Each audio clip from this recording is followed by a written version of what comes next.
Uno de los temas más impresionantes y más fascinantes de la Biblia es la segunda venida de Cristo. Este tema es tan importante que ocupa la mente de muchas personas. Nosotros hoy vamos a tratar de cubrir lo más que podamos para que este tema quede claro en la mente de los que nos escuchan. En el libro de Juan, capítulo 14, verso 1 al 3, nuestro Señor Jesús confirmó a sus discípulos y les animó a que no se preocuparan. Y les dijo de la siguiente manera: no se turbe vuestro corazón, creéis en Dios, creed también en mí. En la casa de mi Padre muchas moradas hay. Si así no fuera, yo os lo hubiera dicho. Voy pues a preparar lugar para vosotros, y si me fuere, y os prepararé lugar, vendré otra vez, y os tomaré a mí mismo, para que donde yo estoy, vosotros también estéis. Aquí miramos la confirmación de nuestro Señor Jesús, asegurando que Él iba a retornar de nuevo a la tierra y que iba a tener una reunión especial con sus discípulos. En el libro de los Hechos, capítulo 1, verso 9 al 11, encontramos donde seres celestiales se comunican con los apóstoles y les aseguran que Cristo va a volver de la misma manera como Él se fue. La Biblia dice así: y habiendo dicho estas cosas, viéndolo ellos, fue alzado, y una nube lo recibió y lo encubrió de sus ojos. Y estando ellos con los ojos puestos en el cielo, entre tanto que él se iba, he aquí dos varones en vestiduras blancas se pusieron junto a ellos, los cuales también les dijeron: varones Galileos, ¿qué estáis mirando al cielo?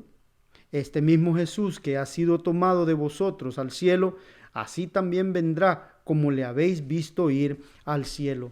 Esto nos demuestra a nosotros que la venida de Cristo va a ser una venida visible, algo que se va a poder presenciar por las personas. Así como Él se fue, así también volverá. Pero aún más, en el libro de Apocalipsis, en el capítulo 1, en el verso 7, nos asegura que la segunda venida de Cristo será algo visible, algo audible y que todas las personas lograrán verlo.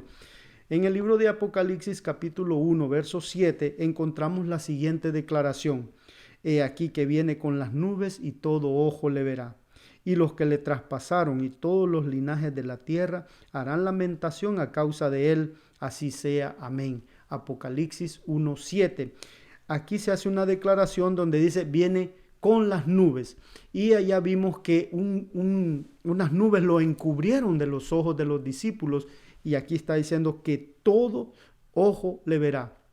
Cuando dice aquí todo ojo le verá, no se está explicando de una clase de personas, sino que todas las personas que estén vivas en ese momento podrán presenciar este gran acontecimiento que es la segunda venida de Cristo. Además, sigue aclarando que incluso los que le traspasaron y todos los linajes de la tierra harán lamentación. No hay ninguna excepción.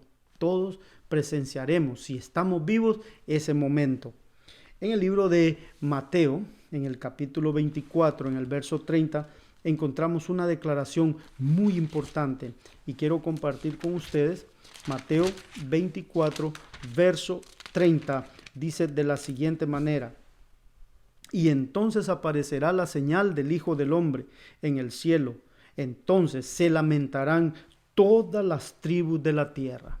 No hay excepción. Entonces se lamentarán todas las tribus de la tierra.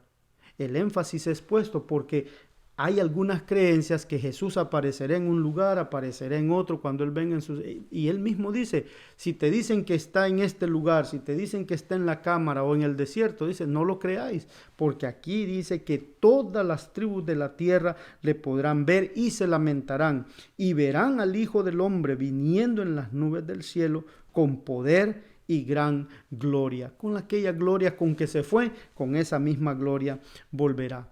En el libro de Lucas, capítulo 9, en el verso 26, encontramos otra declaración que afirma que la venida de nuestro Señor Jesucristo va a ser algo audible, va a ser algo que todos lo van a ver. Lucas, capítulo 9, verso 26. Y dice de la siguiente manera: porque el que se avergonzare de mí y de mis palabras. De éste se avergonzará el Hijo del Hombre cuando viniere en su gloria, y en la gloria del Padre y de los santos ángeles. En otras palabras, aquí miramos que no va a ser algo que va a pasar por alto, algo que va a ser en secreto. Viene la gloria del Padre, la gloria de los ángeles y su gloria. Ahora surge la pregunta, cuando Cristo venga, ¿cuántas personas que estarán presentes? En el libro de Mateo, en el capítulo 25, verso 31 al 33, encontramos una declaración que despeja cualquier duda de la venida de Cristo. Esto no puede pasar sin advertencia. Y dice de la siguiente manera: cuando el Hijo del Hombre venga en su gloria y todos los santos ángeles con él, entonces se sentará sobre el trono de la gloria. ¿Por qué dice se sentará sobre el trono de la gloria? Porque ahora mismo Jesús está sentado en un trono de la gracia. Nosotros vivimos en el reino de la gracia, donde Él nos extiende la oportunidad para podernos arrepentir, para podernos gozar de las victorias de Cristo y hacerlas nuestras. En el verso 32 dice: y serán reunidas delante de Él todas las naciones, y apartará los unos de los otros, como aparta el pastor las ovejas de los cabritos. Esto es impresionante porque habla que en aquel tiempo solo habrán dos clases de personas y se podrá distinguir. A una las compara con las ovejas, que representan el carácter de Cristo, y los cabritos representan el carácter de un ser que no está quieto, un ser que le cuesta obedecer, que no es domable fácilmente. Así serán distinguidas las dos clases de personas cuando nuestro Señor venga. Y dice aún más en el verso 33: y pondrá las ovejas a su derecha y los cabritos a la izquierda. Aquí se hace la separación. Antes no podemos hacer separaciones. Tenemos que entender que habrán dos clases de personas vivas. Pero en estas dos clases de personas, que son los buenos y los malos, en estas dos clases hay una subdivisión. Los buenos que están vivos y los buenos que están muertos. Están los malos que están vivos y los malos que están muertos. Entonces Dios, cuando desciende a esta tierra, Él trata primero con los buenos, los que están vivos, y con los que están muertos. Y vamos a comprobar esto, lo vamos a afirmar leyendo en Primera de Tesalonicenses, capítulo 4, verso 13 al 17. Por favor, si podemos abrir nuestras Biblias una vez más en Primera de Tesalonicenses capítulo 4, verso 13 al 17. El apóstol Pablo, explicando esta situación, dice: mas no quiero, hermanos, que ignoréis acerca de los que duermen, para que no os entristezcáis como los otros que no tienen esperanza. Para Cristo la muerte era un sueño. Cuando le dijeron Lázaro murió, Él dijo: no, Lázaro duerme. Los apóstoles tienen el mismo concepto y ellos dicen aquí: más que no ignoréis acerca de los que duermen, en otras palabras, los que están muertos. En el verso 14: porque si creemos que Jesús murió y resucitó, así también traerá Dios con él a los que durmieron en Jesús. Nuevamente vuelve a decir, ¿qué quiere decir dormir en Jesús o haber muerto en Jesús? Son aquellas personas que murieron haciendo la voluntad de su Señor, que murieron cumpliendo sus mandamientos en obediencia, haciendo las obras que Él les mandó hacer.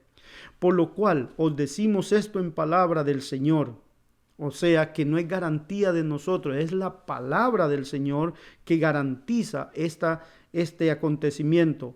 Que nosotros que vivimos, que habremos quedado hasta la venida del Señor, no precederemos a los que durmieron. En otras palabras, no nos vamos a ir antes. No van a quedar después, que ya unos van a estar en el cielo y luego va a venir por otro grupo. No, mire lo que dice: porque el Señor mismo, con aclamación, con voz de arcángel y con trompeta de Dios, descenderá del cielo, y los muertos en Cristo resucitarán primero. ¿Qué quiere decir esto? Que aquellos que no murieron en Cristo no van a resucitar en la segunda venida de Cristo, mi hermano. Aquí está claro. Vamos a ver más adelante cuándo resucitan ellos, pero aquí dice que los muertos en Cristo resucitarán primero. En el verso 17: Luego nosotros, los que vivimos, los que hayamos quedado juntamente con ellos, seremos arrebatados en las nubes para recibir al Señor en el aire, y así estaremos siempre con el Señor. Por tanto, consolaos unos a los otros en estas palabras. ¿Qué quiere decir acá? Que los que estemos vivos vamos a ser levantados. Dice que vamos a ser arrebatados. Y los que están muertos resucitarán con un cuerpo incorruptible. No van a tener señas de muerte, no van a tener enfermedades, no van a tener arrugas de la vejez. Van a ser completados. El Señor les va a dar un cuerpo glorificado.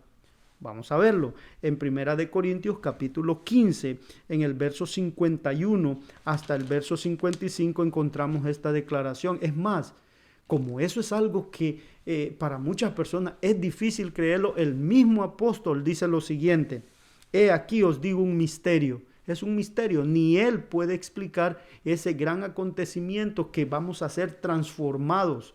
¿Cómo? No todos dormiremos, pero todos seremos transformados. En otras palabras, unos van a estar vivos y otros van a estar muertos. En un momento, en un abrir y cerrar de ojos. ¿Usted sabe lo que quiere decir eso? Haga la prueba. Cierre y abra sus ojos. Eso no toma pero ni un segundo.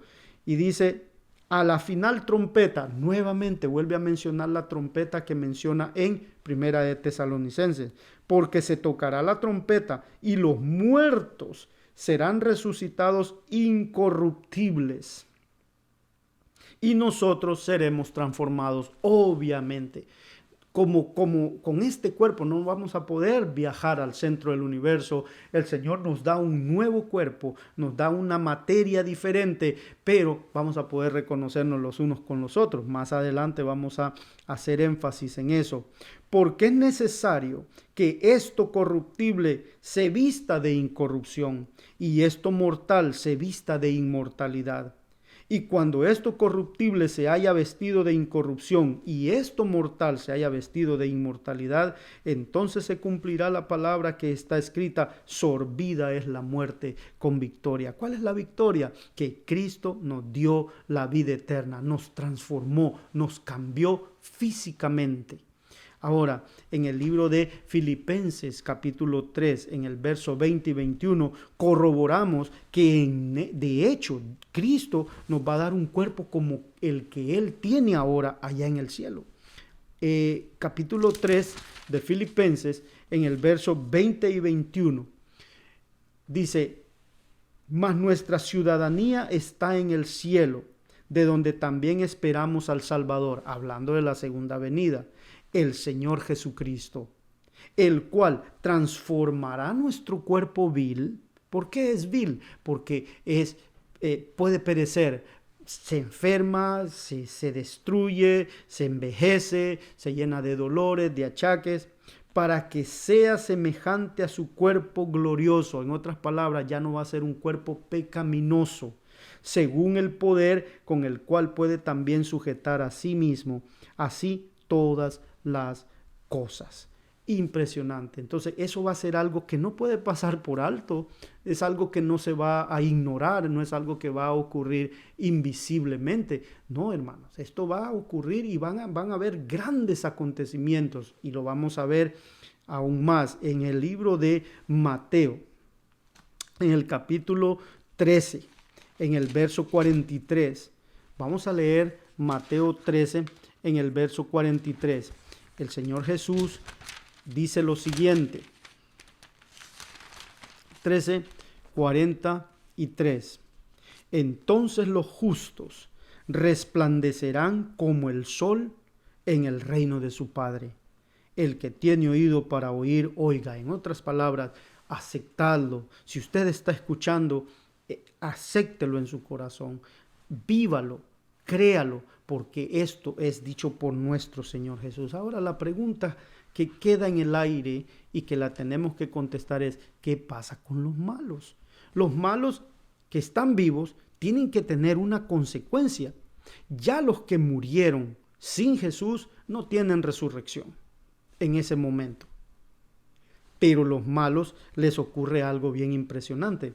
En el libro de Apocalipsis capítulo 6, si abrimos el libro de Apocalipsis en el capítulo 6, en el verso 14, vamos a encontrar una narrativa que aclara lo que va a pasar con los malos. Apocalipsis 6, 14 hasta el 17. Hablando de la segunda venida de Cristo, dice: y el cielo se apartó como un pergamino que es enrollado, y toda montaña y toda isla fue movida de su lugar. Y los reyes de la tierra, y los magistrados, y los ricos, y los capitanes, y los poderosos, y todo siervo, y todo libre, se escondieron en las cuevas y entre las peñas de las montañas. Aquí no está haciendo acepción de persona. Aquí volvemos a tocar aquel texto de Apocalipsis 1:7, cuando dijo: y todos los linajes de la tierra, y todas las tribus de la tierra, dice en Mateo, verán al Hijo de Dios venir en las nubes. Y aquí dice que los capitanes, los ricos, los poderosos, los magistrados, envuelve las clases sociales poderosas con los políticos, con los gobernantes, con los pobres, con los que están sufriendo. Claramente dice que todos estos que no hicieron la voluntad de Dios van a buscar cómo esconderse. Y en el verso 16 continúa diciendo: y decían a las montañas y a las peñas: caed sobre nosotros y escondednos del rostro de aquel que está sentado sobre el trono y de la ira del Cordero. ¿Por qué? Porque el gran día de su ira ha llegado. Aquí está el momento. ¿Y quién podrá sostenerse en pie? Hermanos, la pregunta que ellos mismos se hacen, porque ¿quién podrá sostenerse en pie? Porque ellos no tuvieron la fe en Cristo Jesús. Mas, sin embargo, los hijos de Dios están siendo levantados al mismo tiempo que a ellos les ocurre lo que dice 2 de Tesalonicenses capítulo 2, verso 8. Abramos la Biblia. 2 de Tesalonicenses capítulo 2, verso 8 al 10. Esto es serio, porque aquí está la respuesta que dice: ¿y quién podrá estar firme? Obviamente ellos no podrán. Según de Tesalonicenses 2:8 dice: y entonces será revelado aquel inicuo, al cual el Señor matará con el espíritu de su boca y destruirá con el resplandor de su venida. ¿Qué es un inicuo? Un inicuo es una persona que practica la iniquidad. La iniquidad sabiendo hacer lo bueno, sabiendo la diferencia entre el bien y el mal, y se comportaron de una manera diferente y en contra de la voluntad de Dios. Entonces le dice de una manera clara que el Señor los matará con el espíritu de su boca y los destruirá con el resplandor de su venida. En el verso 9, aquel inicuo aclara quiénes son estos inicuos. Aquel inicuo cuya venida será según la operación de Satanás, con todo poder y señales y prodigios mentirosos. Esto nos está arrojando una gran luz, hermanos. La luz que nos está arrojando es que los milagros no son una señal de que tenemos la voluntad de Dios con nosotros. Porque dice que aún Satanás va a hacer prodigios, señales mentirosas, milagros. Y ellos caen en esa trampa. Y por causa de esto, Dios les envía un poder engañoso para que crean a la mentira. Esto lo que está diciendo es que Dios va a permitir que estas personas sean engañadas, que sean guiadas al error por espíritus malignos, así como fueron guiados muchas personas de los cuales se apartaron del Señor. Que el Señor permitió que los espíritus malos hicieran maldad, y aún a los hijos de Dios le causan maldad. Por ejemplo, le voy a dar una cita. En el libro de Job, cuando usted lee en el libro de Job la historia de este noble hombre, Satanás se presenta ante Dios y lo desafía a Dios. Y Dios le dice: está bien, puedes quitarle todo lo que tiene, no lo toques. Dios le da permiso. Lo mismo pasa con este caso aquí, que esta gente de su propia voluntad se hacen malos. Entonces Dios permite que queden atrapados en las garras de los espíritus malignos. Por eso dice: Dios les envía un poder engañoso para que crean a la mentira. En el verso 12, para que sean condenados todos los que no creyeron en la verdad, antes se complacieron en la injusticia. Entonces preguntemos, ¿qué es verdad? Y nosotros conocemos que la Biblia tiene 5 verdades que hacen una sola verdad, el sistema completo de la verdad, y son el Padre, el Hijo, el Espíritu Santo, la Biblia y la santa ley de los 10 mandamientos. En este punto debemos de entender, por ejemplo, en Juan 17:17, dice, santifícalos en tu verdad, tu palabra es la verdad. Juan 14:6 dice, yo soy el camino, la verdad y la vida. Nadie viene al Padre si no es por mí. Entonces, en Salmos 119, 142 dice claramente, tu justicia es justicia eterna y tu ley la verdad. Entonces, es un sistema de verdades que nosotros debemos de aceptar y ponerlas en la mente, ponerlas en el corazón para poder estar en paz con Dios, porque dice que no recibieron el amor de la verdad para ser salvos. Ahora, miremos unos textos más. En el libro de Mateo 24, versos 38 y 39, dice de la siguiente manera. Mateo 24, 38 y 39 dice, porque como los días antes del diluvio estaban comiendo y bebiendo, casándose y dándose en casamiento hasta el día en que Noé entró en el arca. Y no entendieron hasta que vino el diluvio y se lo llevó a todos. Así también será la venida del Hijo del Hombre. Hermanos, cuánta excitación hay hoy día. Política, hay guerras anunciadas, deportes, eventos. La gente no tiene tiempo. La gente está asfixiada y no pueden atender a la palabra de Dios. No pueden escuchar la palabra de Dios. Y así estaba la gente antes del diluvio, comiendo, bebiendo, casándose, celebrando, hasta que vino el diluvio, dice, y se lo llevó a todos. El libro de Lucas vuelve a hacer una repetición de esto, pero le agrega otro ejemplo. Lucas 17, busquemos el capítulo 17 en el verso 26. 17:26 nos da otro ejemplo de lo que está sucediendo en ese momento y dice, y como fue en los días de Noé, así también será en los días del Hijo del Hombre, cuando venga Cristo. Comían, bebían, se casaban y se daban en casamiento, hasta el día en que Noé entró en el arca y vino el diluvio y destruyó a todos. Ahí se dieron cuenta que ya no había más retroceso. En el 28, asimismo, también como fue en los días de Lot, comían, bebían, compraban, vendían, plantaban, edificaban.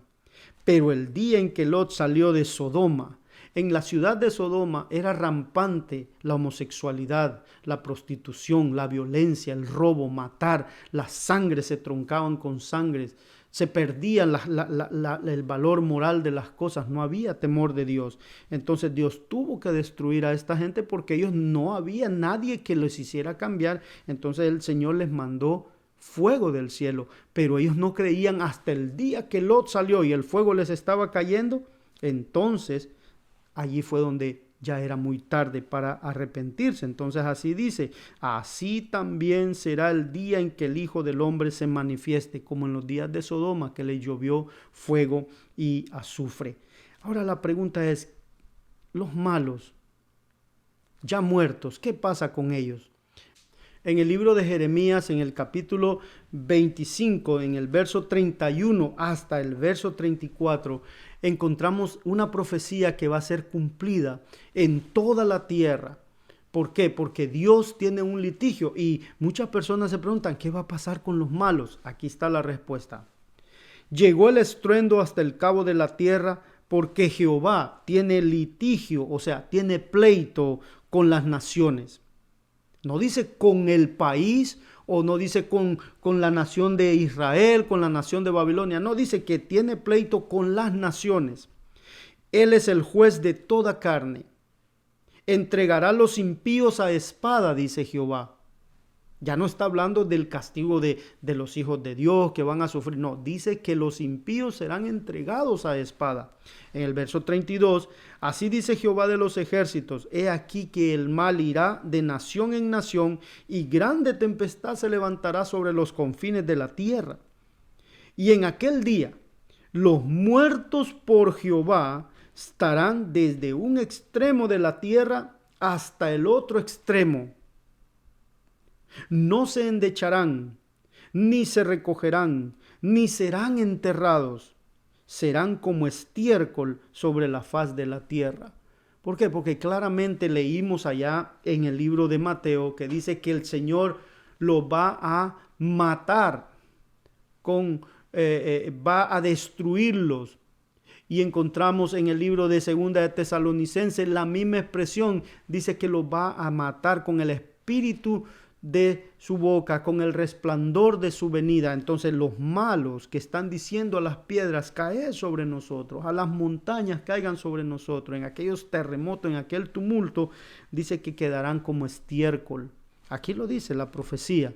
No se endecharán, o sea, nadie los va a llorar, nadie los va a velar, nadie los va a recoger, nadie los va a enterrar, porque no hay nadie en la tierra. Todos quedan muertos. Todos desaparecen en el aspecto de que dejan de vivir, los malos. Y como los malos que ya estaban muertos no resucitan, por lo tanto no tienen razón de estar en esta ocasión. Pero en el verso 34 de esta profecía hay una advertencia para los que enseñamos la palabra de Dios si no la enseñamos correctamente. Y dice, aullad pastores y clamad, y revolcaos en ceniza, mayorales del rebaño, porque cumplidos son vuestros días para que seáis degollados y esparcidos y caeréis como vasos preciosos. ¿A quién está mencionando aquí? Está mencionando a los pastores de los rebaños, que no enseñan a la gente correctamente a vivir en paz con Dios en esta vida y prepararse para la vida venidera. No les enseñan la justificación por la fe correctamente, no les enseñan la justicia imputada, la justicia impartida, la justicia imputada, nuestro pasaporte al cielo, la justicia impartida, nuestra idoneidad para vivir en el cielo. Estos pastores se olvidaron de sus rebaños, se olvidaron de sus majadas, se olvidaron y se fueron por ahí sin enseñarle al pueblo qué era la responsabilidad que tenían. ¿Cuál es la causa de esto? ¿Cuál es la causa de esta condición? Bien sencillo, hermanos. La Biblia no esconde nada.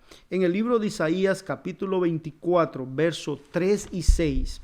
Isaías 24, verso 3 y 6. Usted escuchará las razones por las que Dios tiene este litigio con las personas. Y aquí lo vamos a encontrar y dice, del todo será vaciada la tierra. Note bien que no la va a destruir, sino que dice que la va a vaciar y totalmente saqueada, porque Jehová ha pronunciado esta palabra. Se enlutó, se marchitó la tierra, el mundo languidece y se marchita. Languidecen los grandes pueblos de la tierra, y la tierra se corrompió debajo de sus moradores, porque traspasaron las leyes, falsearon el derecho y rompieron el pacto sempiterno. Entonces, aquí está hablando que el hombre quebrantó todas las cosas que Dios estableció normalmente para que nosotros viviéramos, y dice que quebraron el pacto sempiterno, o sea, siempre eterno, eternalmente, un pacto que se conoce como los 10 mandamientos. Entonces, aquí miramos la causa por la cual Dios tiene litigio con la. Dice que se contaminó la tierra se inficionó, dice en otras versiones. En otras versiones dice la tierra se corrompió bajo sus moradores. Cuánta contaminación, construir, y la naturaleza se va destruyendo. Especies que han desaparecido completamente por causa del amor al dinero. La corrupción que existe en el humano es causada por Satanás y las consecuencias van a ser fatídicas. Ahora, hay otra profecía en el libro de Jeremías capítulo 4. Jeremías 4 en el verso 23. Quiero que lo leamos de una manera especial. Escuche lo que dice acá. Miré la tierra, y he aquí que estaba desordenada y vacía, y los cielos, y no había en ellos luz. El profeta está mirando la tierra después de esa catástrofe de la segunda venida de Cristo, la catástrofe para los impíos, para las personas que no quisieron aceptar al Señor como su Salvador. Dice que la mira vacía, la mira desordenada, y los cielos, y no había luz. ¿A qué se parece esto? Al principio, cuando Génesis dice, y la tierra estaba desordenada y vacía, y no había luz. Y dice que el Espíritu de Dios se movía sobre la tierra. Entonces, la misma condición, porque ya no hay vida, ya no hay razón para que este planeta estuviera iluminado o tuviera la presencia del Espíritu Santo. En el verso 24 dice, miré los montes y he aquí que temblaban y todos los collados fueron destruidos. 25, miré y no había hombre alguno y todas las aves del cielo se habían ido, se murieron. Miré y he aquí la tierra fértil era un desierto y todas sus ciudades estaban asoladas a la presencia de Jehová, delante del furor de su ira. Porque así dice Jehová, toda la tierra será asolada, mas no la destruiré. Es claro que Dios hizo una promesa, que alguien iba a heredar esta tierra para vivir con su descendencia, por lo tanto él no la podía destruir. No la puede destruir. Lo que hace es que la vacía de toda la maldad que hay en el ser humano. Y más adelante dice así, por esto se enlutará la tierra y los cielos arriba se oscurecerán, porque hablé, dice Jehová, lo determiné y no me arrepentiré ni me retraeré de ello. Entonces miramos claramente que los malvados no van a ir a ningún lado, quedarán como estiércol. La tierra quedará vacía, no va a haber gente allí para que esté trabajando, cosechándola. No, nadie va a andar corriendo para arriba y para abajo porque Él ya los mató con su venida. Ahora en Sofonías, en el capítulo 1, Sofonías 1, versos 2 y 3, dice de la siguiente manera, destruiré del todo las cosas de sobre la faz de la tierra, dice Jehová. Sofonías capítulo 1, verso 2 y 3. Destruiré del todo todas las cosas de sobre la faz de la tierra, dice Jehová. Destruiré los hombres y las bestias, destruiré las aves del cielo y los peces del mar y las piedras de tropiezo con los impíos, y talaré los hombres de sobre la faz de la tierra, dice Jehová. Impresionante. Entonces, cuando nosotros miramos esto, hermanos, cuando nosotros miramos esto es una advertencia grande. Si nosotros queremos sobrevivir a esto, nosotros tenemos que aceptar al Señor Jesús, aceptarlo como nuestro Salvador personal. No solo que Él murió en la cruz del Calvario y que sufrió, no, sino aceptar esa muerte que fue por nosotros y cambiar nuestra vida. Porque de modo que si alguno está en Cristo, dice, nueva criatura es. Las cosas viejas pasaron, he aquí todas son hechas nuevas. Pablo en el libro de Romanos capítulo 12, 1 al 2 dice, os ruego hermanos por las misericordias de Dios, que presentéis vuestros cuerpos en sacrificio vivo, santo, agradable a Dios, que es vuestro culto racional, y no os conforméis a este siglo o a este mundo, mas reformaos por la renovación de vuestro entendimiento, para que experimentéis cuál sea la buena voluntad de Dios, agradable y perfecta. Entonces, Dios quiere que evitemos esta catástrofe.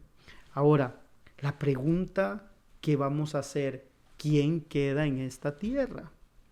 ¿Quién queda caminando en esta tierra para arriba y para abajo? Esa es una pregunta que la vamos a contestar de la siguiente manera. En el libro de Apocalipsis, en el capítulo 20, nosotros encontramos una narrativa impresionante de lo que va a suceder. El profeta, el vidente de Patmos, como se le conoce, hace una narrativa de la segunda venida de Cristo de la siguiente manera. Y dice, y vi un ángel descender del cielo que tenía la llave del abismo y una grande cadena en su mano. Y prendió al dragón, aquella serpiente antigua que es el diablo y Satanás, y le ató por 1000 años. Ahora es que vamos a ver qué es lo que pasa. Dice que viene y que tenía la llave del abismo. ¿Qué abismo?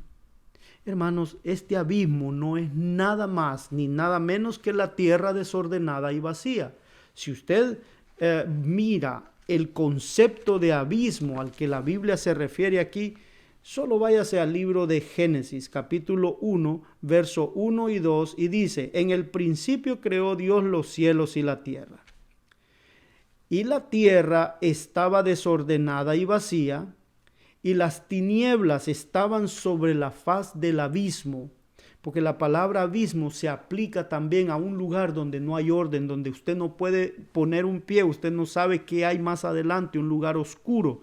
Y como la tierra no tiene luz, no tiene presencia, no tiene nada, entonces se le conoce como el abismo. Y aquí lo está diciendo la Biblia en Génesis 1:1. Y la tierra estaba desordenada y vacía, y las tinieblas estaban sobre la faz del abismo. Ponga juntos los puntos. Jeremías dice allá que la tierra iba a ser asolada. Isaías dice la tierra va a ser vaciada. Sofonías dice vaciaré la tierra y quedará vacía y quedará desordenada. Entonces, cuando nosotros miramos esto, nos vamos de nuevo al capítulo 20 de Apocalipsis y logramos entender que el abismo del cual está hablando aquí es la tierra vacía. Satanás queda confinado a este planeta sin tener a quien engañar. Los únicos seres que están con él son los mismos demonios que él engañó en el cielo, y que el libro de Apocalipsis dice que él trajo la tercera parte de los ángeles con él, los que se rebelaron. Ellos son tan malos como el diablo ahora y andan juntos con él en este planeta, pero no tienen a quién engañar. Porque, hermanos, debemos de entender que el poder de Satanás reside en nosotros. ¿Cómo? Cuando nosotros aceptamos sus tentaciones, cuando nosotros decidimos pecar por sus sugerencias, por su presión, por su forma de conducir la vida humana, nosotros le damos fuerza. Por eso Jesús dice: resistid al diablo y de vosotros huirá.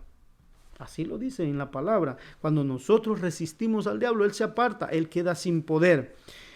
En el verso 3 de Apocalipsis 20, y le arrojó al abismo y lo encerró. En otras palabras, le quitó la potestad de poder engañar a la gente, porque los santos están en el cielo para ese momento y los malos o los pecadores están como estiércol sobre la faz de la tierra. Entonces él no tiene a quien engañar. Y puso sellos sobre él. En otras palabras, él no puede salir a ningún otro lado, para que no engañe más a las naciones, porque quitó la vida de la tierra, hasta que los 1000 años fuesen cumplidos, y después de esto es necesario que sea desatado un poco de tiempo. Quiere decir entonces que Satanás podrá, después de los 1000 años, tener un poco de acción, pero nosotros vamos a ver por qué, hermanos. Por ahorita, en este momento, entendamos, él está atrapado. La pregunta es, ¿a dónde vamos a estar nosotros? ¿A dónde van a estar los hijos de Dios? En el verso 4 dice: y vi tronos, y a los que se sentaron sobre ellos, y les fue dado juicio. Y vi las almas de los decapitados por el testimonio de Jesús y por la palabra de Dios, y que no habían adorado a la bestia ni a su imagen, y que no recibieron la marca en sus frentes ni en sus manos, y vivieron y reinaron con Cristo 1000 años. Entonces, los santos, las personas que lucharon por la verdad, las personas que murieron por la verdad, que sufrieron, y los que no sufrieron pero murieron fieles, dice que van a estar allá, pero que vivieron por el testimonio de Jesús. Los miró allá a los santos, y van a estar sentados, dice, en tronos haciendo juicio. Y dice que van a reinar y vivir con Cristo por 1000 años. Reinar y juzgar. ¿A quiénes vamos a juzgar? Ya lo va a ver usted. Aquí es donde viene la parte que les había dicho yo, que los malos que estaban muertos no resucitan en la segunda venida de Cristo. entendiendo el texto 4, que está hablando de los que habían muerto en Cristo, los que duraron con Cristo, los que lucharon con Cristo, dice que están en el trono. Mas en el verso 5 dice, mas los otros muertos no volvieron a vivir hasta que se cumplieron los 1000 años. ¿Cuáles son los otros muertos? Los que murieron sin Jesús. Los que quedaron muertos en la segunda venida de Cristo, porque en el verso 4 se está haciendo referencia solamente a aquellos que estaban con Jesús. Ahora fíjese bien en el verso 6. En el verso 6 se complementa una parte del verso 5 que dice, esta es la primera resurrección. Entonces uno dice, ¿cuál es la primera resurrección? En el verso 6 dice, bienaventurado y santo el que tiene parte en la primera resurrección, la muerte segunda no tiene potestad sobre estos, sino que serán sacerdotes de Dios y de Cristo y reinarán con él 1000 años. Entonces, hermanos, ¿qué vamos a hacer en el cielo? ¿Qué vamos a estar haciendo en el cielo? ¿Sabes qué vamos a estar haciendo en el cielo? Vamos a estar juzgando a todos los individuos que no se salvaron. Y vamos a estar juzgando aún más al diablo y a todos sus ángeles. Por eso es que son 1000 años. Dios nos presentará como en una película, como en un video, la vida de cada una de estas personas, porque los libros se abrirán y ahí se mirará todo lo que pasó con aquellas personas. Ahí vamos a preguntar, ¿por qué no se salvó fulano? ¿Por qué no se salvó sutano? Habrá llanto, pero dice que el Señor nos va a enjugar las lágrimas, nos va a quitar las lágrimas cuando Él nos muestre por qué X o Y persona no se salvó. Y usted dice, hermano, pero ¿dónde dice en la Biblia eso? En 1 Corintios, capítulo 6, en el verso 2 y 3. Por favor, 1 Corintios, capítulo 6, verso 2 y 3. Dice de la siguiente manera, ¿o no sabéis que los santos han de juzgar al mundo? Ahí está, miren, vamos a juzgar al mundo. Y si el mundo ha de ser juzgado por vosotros, ¿sois indignos de juzgar cosas más pequeñas? En otras palabras, cuando hay diferencia entre los hermanos, cuando hay un problema, una falta de comprensión, tenemos que arreglarnos como hermanos. Por eso Él les está diciendo esto a los corintios y les hace ver que más bien vamos a juzgar al mundo. Y en el verso 3 aún les pone más peso en su conciencia cuando les dice, ¿o no sabéis que hemos de juzgar ángeles? Cuánto más las cosas de esta vida. Por tanto, si tenéis juicio de cosas de esta vida, poned para juzgar a los que son de menor estima en la iglesia. Entonces, Él nos apela a que no estemos con indiferencias, con problemas, con pleitos en la iglesia, porque vamos a tener cosas más grandes. Y una de las cosas más grandes es que vamos a juzgar a los ángeles y vamos a juzgar a los pecadores que no aceptaron al Señor Jesús. Volvamos al libro de Apocalipsis, porque estamos tratando este punto en el capítulo 20, que es trascendental para lograr entender qué va a pasar después, qué pasa con los malos, porque esto tiene un final malo para los malos, pero para nosotros tiene un final muy feliz. Entonces, aquí dice, bienaventurado y santo, dice, porque reinarán con Cristo por 1000 años.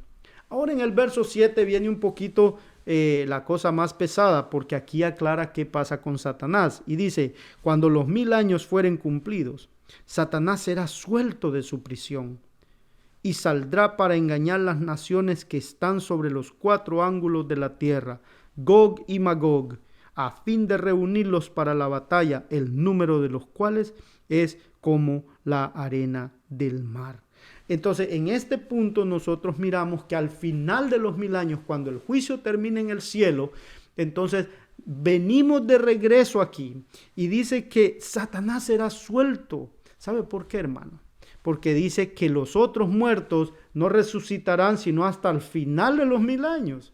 Los malos vuelven a vivir, Satanás tiene material de nuevo para seguir engañando. Y como estas personas, la muerte no cambia el carácter de las personas, entonces ellos quedan con el mismo pensamiento. ¿Y cómo los resucita? Bien, en el capítulo 21 de Apocalipsis, por favor, capítulo 21, dice de la siguiente manera, capítulo 21, verso 2.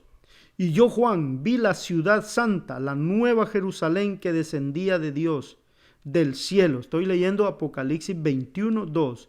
Y yo, Juan, vi la santa ciudad, la nueva Jerusalén que descendía de Dios, del cielo, dispuesta como una novia ataviada para su marido. Y oí una gran voz del cielo que decía, he aquí el tabernáculo de Dios con los hombres, y él morará con ellos, y ellos serán su pueblo, y el Dios mismo estará con ellos, y será su Dios. ¿Se da cuenta?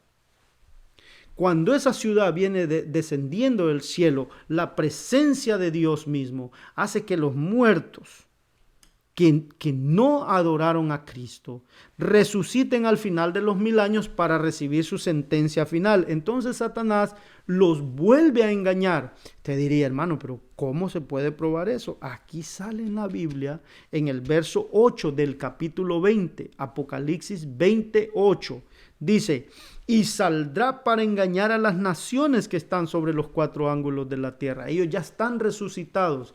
Y cuando dice Gog y Magog, esto es la corrupción total. Los enemigos de Dios están representados por estos, un rey y una nación, Gog y Magog.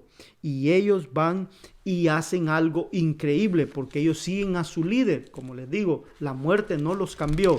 En el verso 9, mire cómo ellos obedecen a Satanás. En el verso 9 dice, y subieron sobre la anchura de la tierra y rodearon el campamento de los santos y la ciudad amada. ¿De dónde sale esta ciudad? Ya lo leímos en Apocalipsis 21, desde el verso 2 y 3, que esta ciudad desciende del cielo. Es una ciudad literal, es una ciudad real. Esto fue lo que Cristo fue a preparar para nosotros.